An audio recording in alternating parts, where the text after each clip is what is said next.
Hi there, and welcome to the Cotswold Explorer. I'm Robin Shuckburgh, and we're exploring the wonderful region of the Cotswolds in southwest England.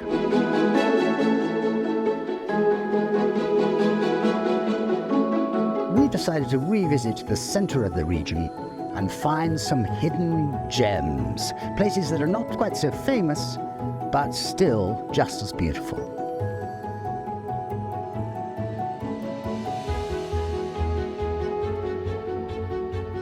Today you find Ross, Widget, Gizmo and me in the tiny, sleepy village of South Newington.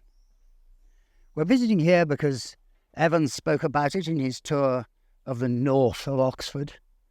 And we find ourselves in a little village that is quite clearly barely changed since he cycled through here in 1905. We're going to show you around this fascinating church and lovely little village. Come with me. We drop down into the Swere Valley at the primitive village of South Newington. South Newington, with its neighbours Wigington and Swerford, higher up the stream, may be taken as the type of the poorer Oxfordshire village, a type which presents a marked contrast to the well-to-do and populous Adderbury or Bloxham. Newington consists chiefly of rows of humble cottages which have suffered little change for generations. As you wander down the village street, you're made to feel that times are bad, that the flower of the rising generation has taken this to heart and has departed to seek its fortune elsewhere. So wrote Evans in 1905. No sign now of the pessimistic atmosphere he felt at the time. Villages like this one all over the region have become deeply sought after by people with money, and property prices have soared. He carries on, but there is another side to the picture. If South Newington is poor, it has at any rate lacked the means of self-destruction, for its church is still unrestored and must not be left without a visit. A good attempt at beautifying was indeed made in the so-called church warden epoch, which may, I suppose, be taken roughly to lie between years 1650 to 1850.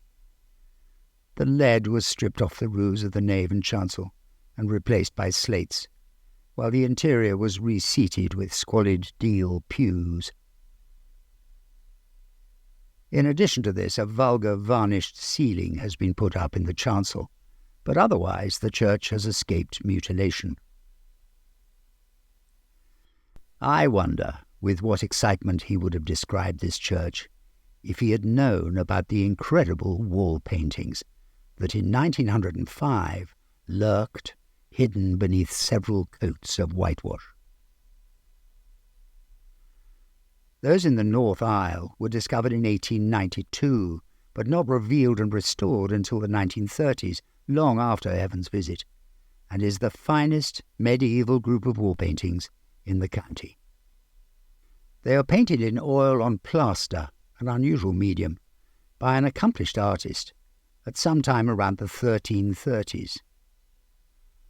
Where the scenes include arms, for example, on the south splay of the east window, where St. Margaret is seen spearing the dragon, standing on an Ionic capital with a shield, the arms are of the Gifford family, lords of the manor in the 13th and 14th centuries.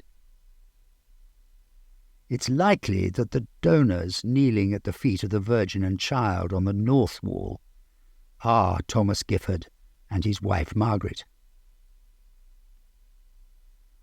In 1931, during the work on these fabulous medieval paintings, more images were discovered above the nave. Whilst examining and cleaning the walls, they found a series of 15 passion scenes, painted by a less sophisticated hand, probably a local artist, in a primitive, even naive style. The lack of sophistication, however, in no way diminishes the beauty and fascination of these paintings.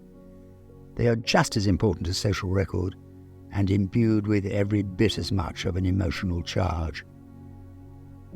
Overall, This is a remarkable collection of wall paintings and a rare survivor of the horrific iconoclastic age of the Reformation. I just have a niggling wish that Evans, who we've been following for so long, I now slightly weirdly look on almost as a friend, had had an opportunity to see them. I know it would have made his day. The church contains a lovely round 12th century font. The box pews in the aisles, but benches in the nave, about which Evans was so scathing, which are by John Payne from 1825. The windows are dotted with remnants of old glass in their smaller tracery sections. If you're a scholar of stained glass, there is much to keep you amused, but for the rest of us, it's all a little small and specialised. Lying loose at the east end of the north arcade is a stone base to what was probably once a 14th century lectern, carved with 4 human heads. Talking of things of specialist interest, just outside the porch is the base and stump of a medieval churchyard cross, the likes of which we've seen all over the region.